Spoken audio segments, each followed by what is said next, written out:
آسمان اور زمین کو بنایا۔ ابھی تک زمین ویران اور خالی تھی، وہ گہرے پانی سے ڈھکی ہوئی تھی جس کے اوپر اندھیرا ہی اندھیرا تھا۔ اللہ کا روح پانی کے اوپر منڈلا رہا تھا۔ پھر اللہ نے کہا روشنی ہو جائے، تو روشنی پیدا ہو گئی۔ اللہ نے دیکھا کہ روشنی اچھی ہے، اور اس نے روشنی کو تاریکی سے الگ کر دیا۔ اللہ نے روشنی کو دن کا نام دیا اور تاریکی کو رات کا۔ شام ہوئی، پھر صبح، یوں پہلا دن گزر گیا۔ دوسرا دن آسمان۔ اللہ نے کہا پانی کے درمیان ایک ایسا گنبد پیدا ہو جائے جس سے نچلا پانی اوپر کے پانی سے الگ ہو جائے۔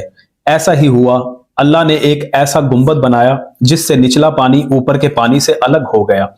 اللہ نے گنبد کو آسمان کا نام دیا۔ شام ہوئی، پھر صبح، یوں دوسرا دن گزر گیا۔ تیسرا دن خشک زمین اور پودے۔ اللہ نے کہا جو پانی آسمان کے نیچے ہے وہ ایک جگہ جمع ہو جائے تاکہ دوسری طرف خشک جگہ نظر آئے۔ ایسا ہی ہوا۔ اللہ نے خشک جگہ کو زمین کا نام دیا اور جمع شدہ پانی کو سمندر کا، اور اللہ نے دیکھا کہ یہ اچھا ہے۔ پھر اس نے کہا زمین ہر یاول پیدا کرے، ایسے پودے جو بیج رکھتے ہوں اور ایسے درخت جن کے پھل اپنی اپنی قسم کے بیج رکھتے ہوں۔ ایسا ہی ہوا۔ زمین نے ہر یاول پیدا کی، ایسے پودے جو اپنی اپنی قسم کے بیج رکھتے اور ایسے درخت جن کے پھل اپنی اپنی قسم کے بیج رکھتے تھے۔ اللہ نے دیکھا کہ یہ اچھا ہے۔ شام ہوئی، پھر صبح، یوں تیسرا دن گزر گیا۔ چوتھا دن سورج، چاند اور ستارے۔ اللہ نے کہا آسمان پر روشنیاں پیدا ہو جائیں تاکہ دن اور رات میں امتیاز ہو، اور اسی طرح مختلف موسموں، دنوں اور سالوں میں بھی آسمان کی یہ روشنیاں دنیا کو روشن کریں۔ ایسا ہی ہوا۔ اللہ نے دو بڑی روشنیاں بنائیں، سورج جو بڑا تھا دن پر حکومت کرنے کو، اور چاند جو چھوٹا تھا رات پر۔ ان کے علاوہ اس نے ستاروں کو بھی بنایا۔ اس نے انہیں آسمان پر رکھا تاکہ وہ دنیا کو روشن کریں، دن اور رات پر حکومت کریں، اور روشنی اور تاریکی میں امتیاز پیدا کریں۔ اللہ نے دیکھا کہ یہ اچھا ہے۔ شام ہوئی، پھر صبح، یوں چوتھا دن گزر گیا۔ پانچواں دن پانی اور ہوا کے جاندار۔ اللہ نے کہا پانی آبی جانداروں سے بھر جائے اور فضا میں پرندے اڑتے پھریں۔ اللہ نے بڑے بڑے سمندری جانور بنائے، پانی کی تمام دیگر مخلوقات اور ہر قسم کے پر رکھنے والے جاندار بھی بنائے۔ اللہ نے دیکھا کہ یہ اچھا ہے۔ اس نے انہیں برکت دی اور کہا پھلو پھولو اور تعداد میں بڑھتے جاؤ، سمندر تم سے بھر جائے، اسی طرح پرندے زمین پر تعداد میں بڑھ جائیں۔ شام ہوئی، پھر صبح، یوں پانچواں دن گزر گیا۔ چھٹا دن زمین پر چلنے والے جانور اور انسان۔ اللہ نے کہا زمین ہر قسم کے جاندار پیدا کرے، مویشی، رینگنے والے اور جنگلی جانور۔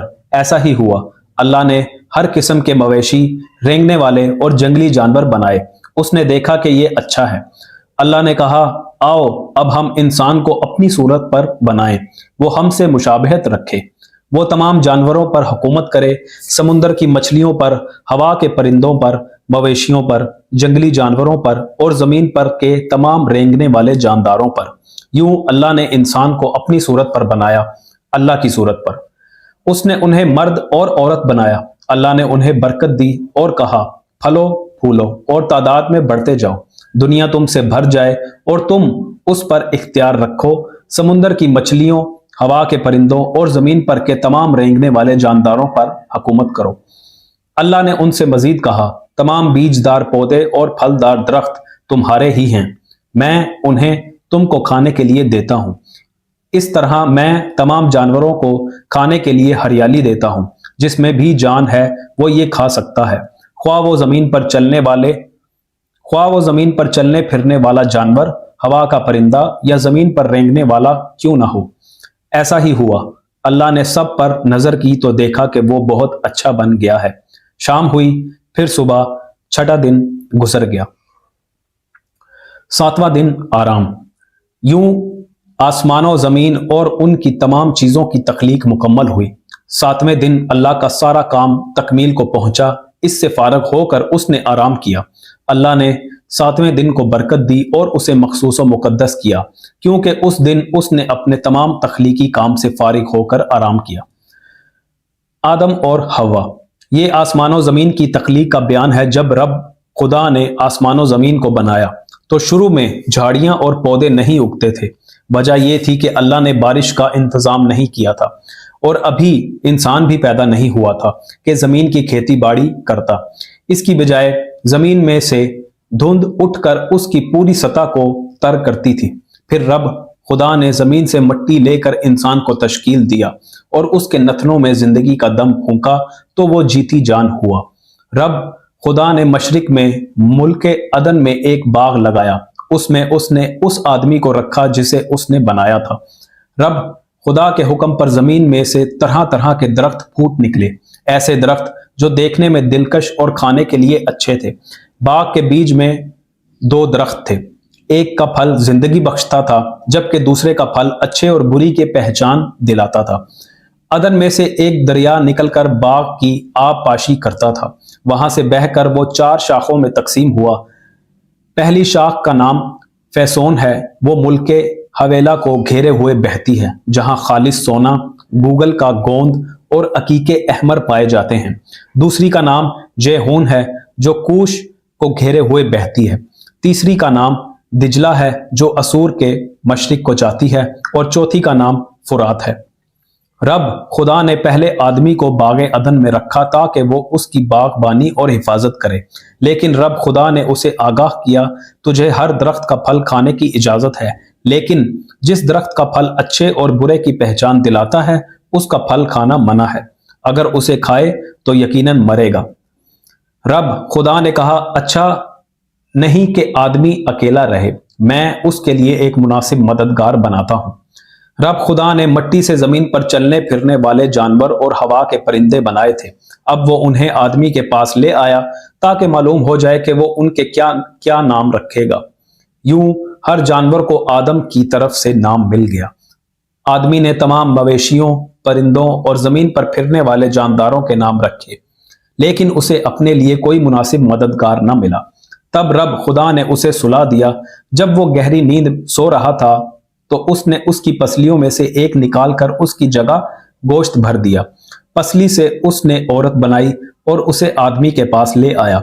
उसे देखकर वो पुकार उठा, वाह, ये तो मुझ जैसी ही है, मेरी हड्डियों में से हड्डी और मेरे गोश्त में से गोश्त है। इसका नाम नारी रखा जाए क्योंकि वो नर से निकाली गई है। इसलिए मर्द अपने माँ बाप को छोड़कर अपनी बीवी के साथ पेवस्त हो जाता है और वो दोनों एक हो जाते हैं। दोनों आदमी और औरत नंगे थे, लेकिन ये उनके लिए शर्म का बायस नहीं था। बाब नंबर 3, गुनाह का आगाज। सांप जमीन पर चलने फिरने वाले उन तमाम जानवरों से ज्यादा चालाक था जिनको रब खुदा ने बनाया था। उसने औरत से पूछा, क्या अल्लाह ने वाकई कहा कि बाग के किसी भी दरख्त का फल ना खाना? औरत ने जवाब दिया, हरगिज नहीं, हम बाग का हर फल खा सकते हैं, सिर्फ उस दरख्त के फल से गुरेज करना है जो बाग के बीच में है। अल्लाह ने कहा, उसका फल ना खाओ बल्कि उसे छूना भी नहीं, वरना तुम यकीनन मर जाओगे।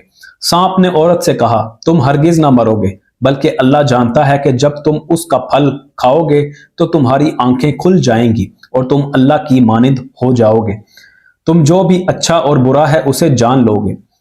औरत ने दरख्त पर गौर किया कि खाने के लिए अच्छा और देखने में भी दिलकश है।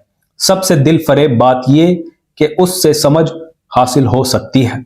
ये सोचकर उसने उसका फल लेकर उसे खाया, फिर उसने अपने शोहर को भी दिया, लेकिन क्योंकि वो उसके साथ था। उसने भी खा लिया, लेकिन खाते ही उनकी आंखें खुल गईं और उनको मालूम हुआ कि हम नंगे हैं। चुनाचा उन्होंने इंजीर के पत्ते सी कर लुंगियां बना ली। शाम के वक्त जब ठंडी हवा चलने लगी तो उन्होंने रब खुदा को बाग में चलते फिरते सुना। वो डर के मारे दरख्तों के पीछे छुप गए। रब खुदा ने पुकार कर कहा, आदम तू कहाँ है? आदम ने जवाब दिया, मैंने तुझे बाग में चलते हुए सुना तो डर गया, क्योंकि मैं नंगा हूं, इसलिए मैं छुप गया। उसने पूछा, किसने तुझे बताया कि तू नंगा है? क्या तूने उस दरख्त का फल खाया है जिसे खाने से मैंने मना किया था? आदम ने कहा, जो औरत तूने मेरे साथ रहने के लिए दी है उसने मुझे फल दिया, इसलिए मैंने खा लिया। अब रब खुदा औरत से मुखातिब हुआ, तूने ये क्यों किया? औरत ने जवाब दिया, सांप ने मुझे बहकाया तो मैंने खाया। रब खुदा ने सांप से कहा, चूंकि तूने ये किया इसलिए तू तमाम मवेशियों और जंगली जानवरों में लानती है। तू उम्र भर पेट के बल रेंगेगा और खाक चाटेगा। मैं तेरे और औरत के दरमियान दुश्मनी पैदा करूंगा। उसकी औलाद तेरी औलाद की दुश्मन होगी। वो तेरे सर को कुचल डालेगी जबकि तू उसकी एड़ी पर काटेगा। फिर रब खुदा औरत से मुखातिब हुआ और कहा, जब तू उम्मीद से होगी तो मैं तेरी तकलीफ को बहुत बढ़ाऊंगा। जब तेरे बच्चे होंगे तो तू शदीद दर्द का शिकार होगी। तू अपने शोहर की तमन्ना करेगी लेकिन वो तुझ पर हुकूमत करेगा। आदम से उसने कहा, तूने अपनी बीवी की बात मानी और उस दरख्त का फल खाया जिसे खाने से मैंने मना किया था, इसलिए तेरे सबब से जमीन पर लानत है। उससे खुराक हासिल करने के लिए तुझे उम्र भर मेहनत मुशक्कत करनी पड़ेगी। तेरे लिए वो खारदार पौधे और ऊंट कटारे पैदा करेगी, हालांकि तू उससे अपनी खुराक भी हासिल करेगा। पसीना बहा बहा कर तुझे रोटी कमाने के लिए भाग दौड़ करनी पड़ेगी और ये सिलसिला मौत तक जारी रहेगा। तू मेहनत करते करते दोबारा जमीन में लौट जाएगा क्योंकि तू उसी से लिया गया है। तू खाक है और दोबारा खाक में मिल जाएगा। आदम ने अपनी बीवी का नाम हवा यानी जिंदगी रखा क्योंकि बाद में वो तमाम जिंदों की मां बन गई। रब खुदा ने आदम और उसकी बीवी के लिए खालों से लिबास बनाकर उन्हें पहनाया। उसने कहा, इंसान हमारी मानिंद हो गया है, वो अच्छे और बुरे का इल्म रखता है। अब ऐसा न हो कि वो हाथ बढ़ाकर जिंदगी बख्शने वाले दरख्त के फल से ले और उससे खाकर हमेशा तक जिंदा रहे। इसलिए रब खुदा ने उसे बागे अदन से निकालकर उस जमीन की खेती बाड़ी करने की जिम्मेदारी दी जिसमें से उसे लिया गया था। इंसान को खारिज करने के बाद उसने बागे अदन के मशरिक में करोबी फरिश्ते खड़े किए और साथ साथ एक आतशी तलवार रखी जो इधर उधर घूमती थी ताकि उस रास्ते की हिफाजत करे जो जिंदगी बख्शने वाले दरख्त तक पहुंचाता था।